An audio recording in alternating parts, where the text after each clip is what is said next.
आज दिल्ली की जनता अपने को ठगा हुआ महसूस करती है और शायद दिल्ली के लोग ये कह रहे होंगे कि मैं समझता था वो कितने मासूम थे, क्या से क्या हो गए देखते देखते। जिनको पत्थर से हमने बनाया सनम वो खुदा हो गए देखते देखते। और मैं एक और बात भी कहना चाहता हूं संक्षेप में।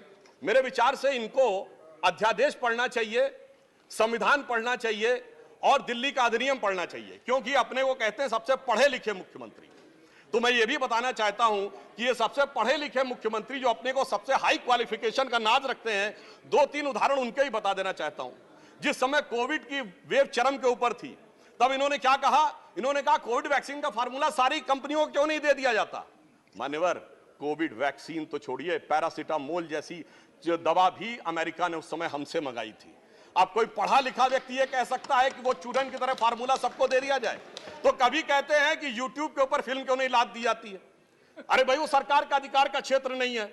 और फिर इतना ही नहीं, सिंगापुर में इनको बुलाया, इनविटेशन आता मेयर्स कॉन्फ्रेंस का, तो मुख्यमंत्री होते हुए जाना चाहते हैं। तो मेरे विचार से कम इनको थोड़ा पढ़ना लिखना चाहिए। और एक पढ़ने लिखने पे एक तथ्य मैं जरूर बताना चाहूंगा। जब न्यूयॉर्क टाइम्स अखबार में इनकी तारीफ निकली थी, तो इनके मुंह से निकल गया था कि दुनिया का सबसे बड़ा अखबार, और उसमें इतनी तारीफ निकलवाना आसान नहीं है। वैसे निकलवाना शब्द निकल गया था। मगर मैं पढ़े लिखे मुख्यमंत्री को यह भी बताना चाहता हूं महोदय कि न्यूयॉर्क टाइम्स दुनिया का सबसे बड़ा अखबार नहीं है, वो है यमुनी शिंबुन जापान का। अमेरिका का भी सबसे बड़ा अखबार वो नहीं है, वो यूएसए टुडे।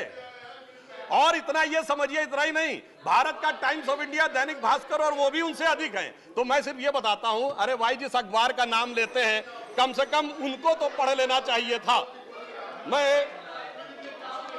मैं आपको अधिक समय न लेते हुए मैं सिर्फ ये कहना चाह रहा हूं महोदय कि इनको ना पढ़ाई से मतलब है, इन्हें ना पढ़ाई से मतलब है, न लिखाई से मतलब है, इन्हें तो बस कमाई से मतलब है, और वो भी ऊपर वाली कमाई से।